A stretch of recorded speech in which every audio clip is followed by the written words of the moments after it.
मिर्जापुर के छगन सेठ नगर के बड़े व्यापारी थे और नगर में उनका अच्छा नाम भी था। उनके परिवार में पत्नी वसुधा और पुत्र चंद्रशेखर था।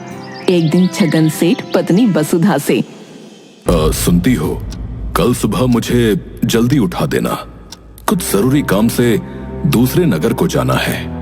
दूसरे नगर जाना है? अचानक से क्या हो गया? सब कुछ ठीक तो है? सब ठीक है, बस कुछ जरूरी काम है जिसे निपटाना होगा। वसुधा सुबह जल्दी उठकर छगन सेठ के जाने की पूरी तैयारी कर देती है और साथ ही उनके खाने पीने का इंतजाम भी कर देती है।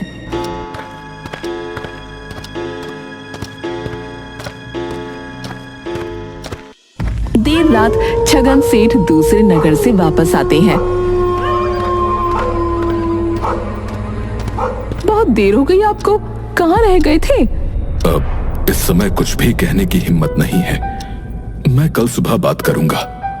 मैं भोजन लगा देती हूँ, आप हाथ पैर धोकर आ जाइए। नहीं, भोजन करने का दिल नहीं है, मैं बस सोने जा रहा हूँ। और वो सोने चले जाते हैं। वसुधा अपने मन में ही विचार करती है, क्या बात है, आज से पहले तो बिना भोजन किए कभी नहीं सोए, शायद ज्यादा थक गए हैं। चलो कोई बात नहीं, सुबह बात करूंगी। दूसरे दिन सुबह सुबह छगन सेठ के घर पर एक व्यक्ति आता है।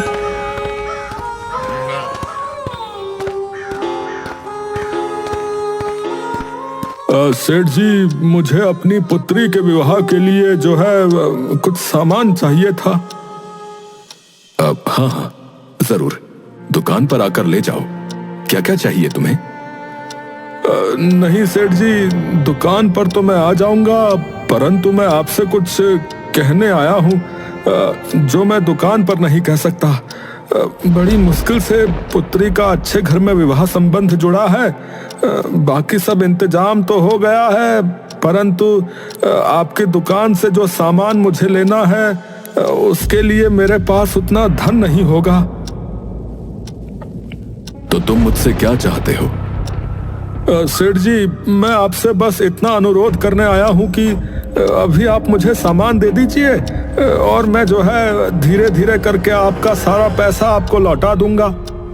छगन सेठ कुछ देर विचार करते हैं और फिर एक पर्चा लिखते हुए बोलते हैं, ठीक है, तुम दुकान पर आकर सारा सामान ले जाओ और नौकर को बोलना कि तुमने पैसा मुझे दे दिया। ये पर्चा उसे देना।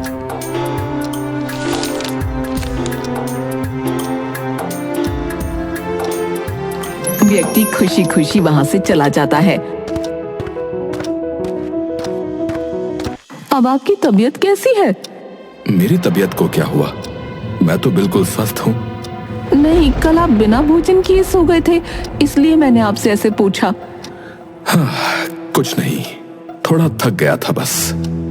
एक बात कहूँ, बुरा तो नहीं मानेंगे? तुम्हारी बात का बुरा मानूंगा? ऐसा भला हो सकता है? बोलो, क्या कहना चाहती हो? आप यदि इसी तरह लोगों को उधार और बिना पैसों के सामान देते रहेंगे तो काम कैसे चलेगा? हमारे घर में भी औलाद है, कल को ऐसा ना हो कि आज जो स्थिति हम लोगों की देखते हैं, कल को वो स्थिति हमारी हो जाए। कह तो तुम सही रही हो, परंतु क्या करता? तुमने उस पिता की मजबूर आंखों को नहीं देखा। मुझसे पर्चा लेने के पहले तक उसकी आंखों में अपनी बेटी के विवाह की कोई खुशी नहीं थी, सिर्फ और सिर्फ गहरी चिंता दिख रही थी। परंतु मेरा पर्चा हाथ में मिलते ही उसकी आंखों में पुत्री के विवाह की जो चमक थी और उसके चेहरे पर जो मुस्कुराहट थी, वो देखकर मैं तृप्त हो गया। मुझे पता है आप किसी का कष्ट नहीं देख सकते, परंतु लोग आपसे इस नेकदिली का फायदा उठाते हैं। देखो वसुधा, जिसकी किस्मत में जो है उसे वो जरूर मिलेगा, मैं इस बात पर विश्वास करता हूँ। वसुधा कुछ भी नहीं बोलती क्योंकि वो जानती है कि छगन सेठ किसी को भी कष्ट में नहीं देख सकते। बस उसे फिक्र इस बात की रहती है कि लोगों ने उसके पति के इस व्यवहार का फायदा उठाना शुरू कर दिया है। समय बीता और एक दिन, वसुधा, मुझे बड़े व्यापारियों ने आज दुकान के लिए माल देने से मना कर दिया है। क्यों मना कर दिया उन्होंने? क्योंकि उन्होंने पिछले कुछ महीनों से मुझे जो सामान दुकान के लिए दिया था, मैं उसके पूरे पैसे उन्हें वापस नहीं कर सका। ऐसा क्यों हुआ? मैं क्या करूं? नगर में लोगों ने मुझसे बहुत सारा सामान उधार पर ले रखा है। जब मुझे ही आगे से पैसे नहीं मिल रहे तो मैं व्यापारियों को कहां से पैसे दूंगा? वसुधा बहुत ही शांत स्वभाव की स्त्री थी। उसने बड़ी गंभीरता के साथ कहा, मैं आपसे इसीलिए ही मना किया करती थी क्योंकि कुछ लोग तो सच में जरूरतमंद थे जो आपसे उधार पर सामान लेते थे, पर कुछ लोग आपके इस व्यवहार का फायदा उठा रहे थे। तुम सही थी वसुधा, मैं ही लोगों को और तुम्हारी बातों को समझ नहीं सका। अब मुझे क्षमा कर दो। आपको मुझसे क्षमा मांगने की कोई जरूरत नहीं है, ये सब तो समय का खेल है। छगन सेठ को व्यापार में बहुत नुकसान सहना पड़ा और उन्होंने अपना सब कुछ खो दिया।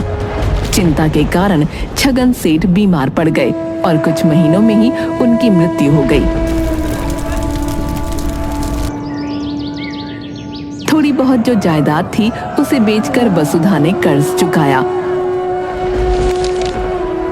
जीने के लिए कोई रास्ता न था तो वसुधा लोगों के घरों में काम करने लगी। वसुधा चंद्रशेखर को पढ़ा लिखा कर उसे योग्य बनाना चाहती थी। अब चंद्रशेखर कुछ बड़ा हो गया तो उसे माँ का दूसरों के घर में काम करना बिल्कुल पसंद नहीं था। एक दिन, माँ, मुझे तुम्हारा दूसरों के घर जाकर काम करना बिल्कुल भी अच्छा नहीं लगता है। तुम ये काम छोड़ क्यों नहीं देती? यदि मैं दूसरों के घर जाकर काम न करूंगी तो हमारा गुजारा कैसे होगा? मुझे कुछ भी नहीं पता, बस मैं इतना जानता हूँ कि मुझे तुम्हारा इस तरह लोगों के घर में जाकर काम करना बिल्कुल भी पसंद नहीं है। तुम जल्द से जल्द इस काम को छोड़ दो माँ। वो माँ से झगड़ा कर गुस्से में घर के बाहर चला जाता है। पिता नहीं रहे, इज्जत से जीवन बिताने के लिए धन नहीं रहा। हर बात पर वो माँ से नाराज होने लगा और हर समय सोच में डूबा रहता। हमारे पास धन नहीं होने की वजह से ही माँ को दूसरों के घरों में जाकर काम करना पड़ता है। यदि मुझे माँ का लोगों के घर में जाकर काम करना बंद करना है तो उसके लिए मुझे धनवान बनने का रास्ता ढूंढना होगा, जिससे मैं तुरंत धनवान बन जाऊं और बिना किसी कमी के अपना जीवन अच्छे से व्यतीत करूं। चंद्रशेखर तुरंत धनवान बनने के रास्ते ढूंढने लग गया। एक दिन चंद्रशेखर अपने दोस्तों के साथ नदी के किनारे बैठकर बातें कर रहा था। चंद्रशेखर का दोस्त रोहन कुछ दिनों पहले ही शहर से वापस आया था। रोहन अपने दोस्तों से, तुम लोगों को पता है शहर में लोगों की जिंदगी कितनी अच्छी होती है? उनके पास मनोरंजन के कितने साधन होते हैं। मनोरंजन के साधन? मनोरंजन के कौन से साधन होते हैं भाई? क्या वो भी हमारी तरह गिल्ली डंडा खेलते हैं? सब दोस्त हंसने लगते हैं। नहीं नहीं, उनके पास अपना समय व्यतीत करने के लिए बहुत कुछ है। वहाँ लोगों के घरों में बड़े बड़े डब्बे हैं जिनमें सिनेमा आता है। डब्बे में सिनेमा? भला ये कैसे हो सकता है? हाँ हो सकता है, मैंने खुद देखा है। मेरे चाचा जी के घर में था और वे लोग उसे टीवी कहते हैं। एक बटन दबाओ और उसमें सिनेमा आने लगता है। अच्छा, ये तो बड़ा कमाल है। और क्या देखा तुमने वहाँ? हाँ, और क्या देखा? शहरों में लोगों को हमारी तरह जादू देखने के लिए इंतजार नहीं करना पड़ता। वहां तो हमेशा कहीं ना कहीं मेला लगा ही रहता है। और तुम सबको पता है, मैंने एक कमाल का खेल भी देखा। क्या मेले में कोई नया खेल दिखाया जादूगर ने? कौन सा खेल? नहीं नहीं, जादूगर ने नहीं, टीवी में दिखा रहा था। एक व्यक्ति आया, उसने लोहे और पीतल की कुछ चीज ली और कुछ मंत्र बोला। फिर एक पत्थर धातु पर घिसा और तुम्हें पता है, वो सारी धातु की चीज देखते ही देखते सोने में परिवर्तित हो गई। ये सब बकवास होता है, हाथ की सफाई है सब। नहीं नहीं भाई, मेरे चाचा जी बता रहे थे कि ये सच होता है और इसे पारस विद्या कहते हैं। परंतु ये विद्या जोगी, बैरागी, सन्यासी जैसे लोग ही जानते हैं। ये बात चंद्रशेखर के मन में बैठ गई और उसने फैसला किया कि जैसे भी हो वो इस विद्या को सीखेगा और देखते ही देखते धनवान बन जाएगा। वो हमेशा इसी को लेकर सोच में पड़ा रहता। गांव में कोई भी जोगी, बैरागी या सन्यासी आता तो चंद्रशेखर उसके पीछे पीछे घूमता रहता। बहुत से बैरागी, सन्यासी गांव में आए, पर उन सब ने साफ साफ कह दिया कि वो इस विद्या को नहीं जानते। एक दिन एक योगी गांव में आया और हमेशा की तरह चंद्रशेखर उसके पीछे पीछे घूमने लगा और उससे कहने लगा कि उसे पारस विद्या सीखनी है। बेटा, मैंने सब कुछ त्याग दिया है और मुझे सोने चांदी की कोई आवश्यकता नहीं है। तुम मेरे पीछे पीछे आना बंद करो। दूसरी बात, ऐसी कोई विद्या नहीं होती है। तुम इतने छोटे बच्चे होकर ऐसी बातों के बारे में सोचते हो। तुम्हें तो अपनी पढ़ाई पर ध्यान देना चाहिए। यदि आपको इस विद्या के बारे में नहीं पता तो साफ साफ कह दीजिए, मुझे ज्ञान देने की आवश्यकता नहीं है। चंद्रशेखर के मन में कोई बदलाव न आया। उसकी माँ भी समझ नहीं पा रही थी कि कैसे ये भूत चंद्रशेखर पर सवार हो गया। एक रात को वसुधा ने चंद्रशेखर से कहा, तुम कल पाठशाला क्यों नहीं गए? चंद्रशेखर चुप रहा। माँ ने ये सवाल दोहराया, चंद्रशेखर, तुम कल पाठशाला क्यों नहीं गए? नाराज होकर चंद्रशेखर बिना कुछ बोले वहां से चला गया। बेचारी वसुधा को अपने बेटे के इस व्यवहार से बहुत दुख हुआ, पर जब भी वो कोई बात कहती तो चंद्रशेखर बिना कोई जवाब दिए गुस्से में बाहर निकल जाया करता। चंद्रशेखर इधर उधर भटकता रहा और गांव के पुराने मंदिर में जाकर बैठ गया। आधी रात के वक्त उसे किसी की आवाज सुनाई दी।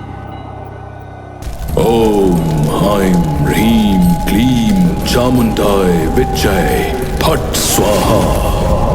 ओम आइम ह्रीम क्लीम चामुंडाय विच्चय फट स्वाहा। ओम आइम ह्रीम क्लीम चामुंडाय फट स्वाहा। ये आवाज तो मंदिर के अंदर से आ रही है। लगता है कोई वहां मंत्रों का उच्चारण कर रहा है। चलकर देखता हूँ। वो उठकर मंदिर के अंदर गया ओम हाइम ह्रीम। तो उसने देखा कि एक साधु वहां मंदिर में था। वो मंत्रों का उच्चारण कर रहा था।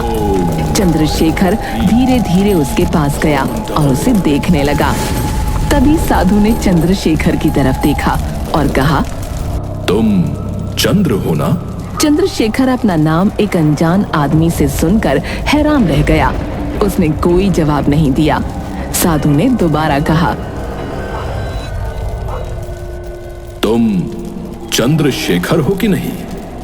स्वर्गवासी छगन सेठ के बेटे।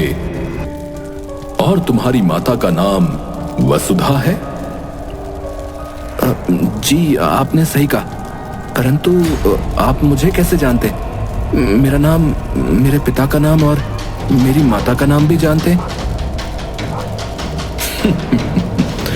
हम सब कुछ जानते हैं। परंतु कैसे? क्या आप हमारे गांव के हैं? नहीं नहीं, ये सब तो हमारे ज्ञान और साधना का फल है। फिर चंद्रशेखर के आश्चर्य की सीमा न रही। इसके पहले उसने सब साधुओं से जैसा पूछा था उसी तरह का सवाल इस साधु से भी पूछा। क्या आपको पारस विद्या मालूम है? साधु ने हाँ में सिर हिला दिया। चंद्रशेखर बहुत ही खुश हो गया। उसने साधु से विनती की,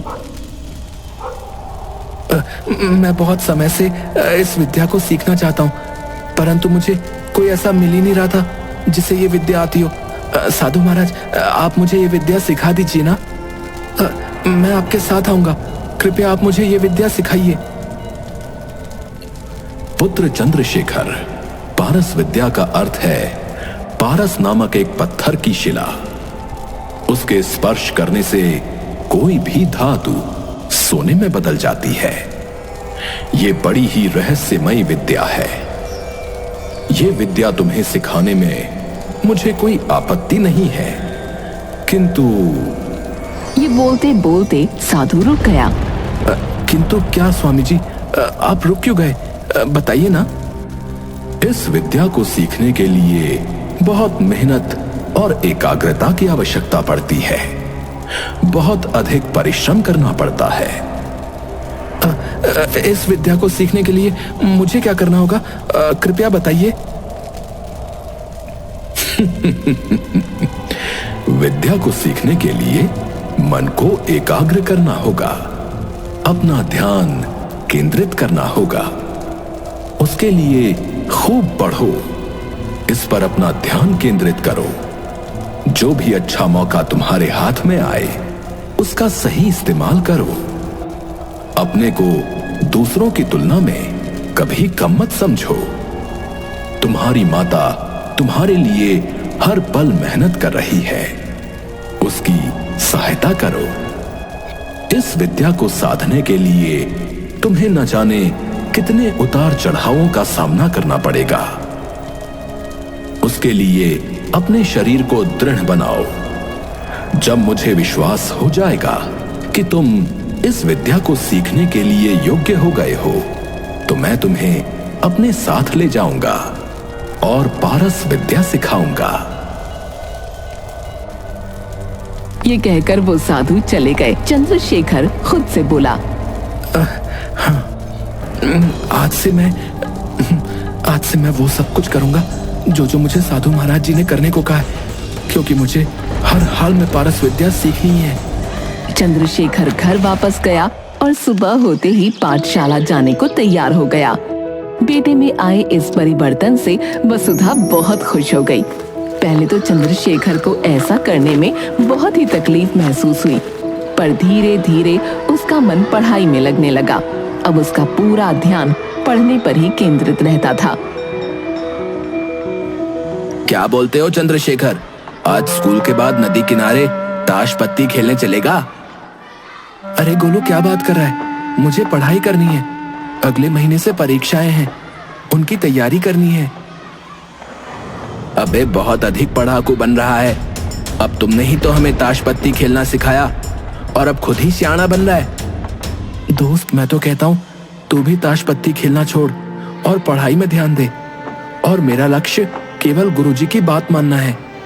अध्यापक उसकी तारीफ करने लगे। मेहनत और मन की शक्ति से उसका आत्मविश्वास दृढ़ होता गया। अब वो खुश दिखने लगा। अरे वाह, चंद्रशेखर इस बार कक्षा में पहले स्थान पर आया है। बहुत बढ़िया चंद्रशेखर, ऐसे ही मेहनत करो, खूब तरक्की मिलेगी। हाँ गुरुजी, मैं खूब मेहनत करूंगा और माँ का नाम रोशन करूंगा, जिससे वो दूसरों के घरों में काम नहीं करेंगी। मैं खूब धन अर्जित करूंगा गुरुजी। अभी 1 साल भी पूरा नहीं हुआ था कि एक दिन वो साधु चंद्रशेखर के घर पर आए। प्रणाम साधु महाराज। चंद्रशेखर, अब तुम मेरे साथ चलो, मैं तुम्हें पारस विद्या सिखाऊंगा। अब मुझे पारस विद्या सीखने में कोई रुचि नहीं है साधु महाराज। ओह, अब तक तो मैं तुम्हारी प्रतीक्षा कर रहा था, परंतु अब तुम आने से इनकार क्यों करते हो? ऐसे कैसे चलेगा? क्षमा कीजिए साधु महाराज, मैं आपके साथ नहीं आ सकता। बेटा चंद्रशेखर, पढ़ाई की विद्या के लिए अब तुम में श्रद्धा काफी बढ़ गई है, आत्मविश्वास बढ़ गया है। इसी कारण से तुम पारस विद्या को सीखने से इनकार कर रहे हो। मैं भी यही चाहता था कि तुम में ऐसा ही परिवर्तन आए। विद्या से बढ़कर कोई धन नहीं होता। अपनी ही ताकत से साधे जाने वाले कर्म का ही मूल्य बड़ा होता है। मनुष्य के अंदर ही पारस छुपा है। मेहनत और एकाग्रता से ही सारे कार्य किए जा सकते हैं, और यही वो पारस विद्या है जिसे मैं जानता हूं। आपकी बात अब मैं समझ चुका हूं साधु महाराज, इसीलिए आपके साथ आने के लिए मना कर रहा हूं। बेटे चंद्रशेखर, असल में मैं तुम्हारे पिता का एक पुराना मित्र हूं। जब वो जीवित थे तो उन्होंने मेरी बहुत अधिक सहायता की थी, जिसके लिए मैं आज भी उनका आभारी हूं। मैं 2 साल से तुम्हें देख रहा हूं और तुम्हें सही रास्ते पर लाना मेरी जिम्मेदारी थी। इसीलिए मैंने साधु का वेश बनाया। ये कहते हुए साधु अपनी नकली दाढ़ी मूंछ उतार देता है और अपना असली रूप दिखाता है। चंद्रशेखर हैरानी से देखता रह गया। तभी वसुधा वहां पर आई। आपका बहुत बहुत धन्यवाद। आज आपने हमारे लिए जो किया वो हम कभी नहीं भूलेंगे। माँ, मुझे क्षमा कर दो।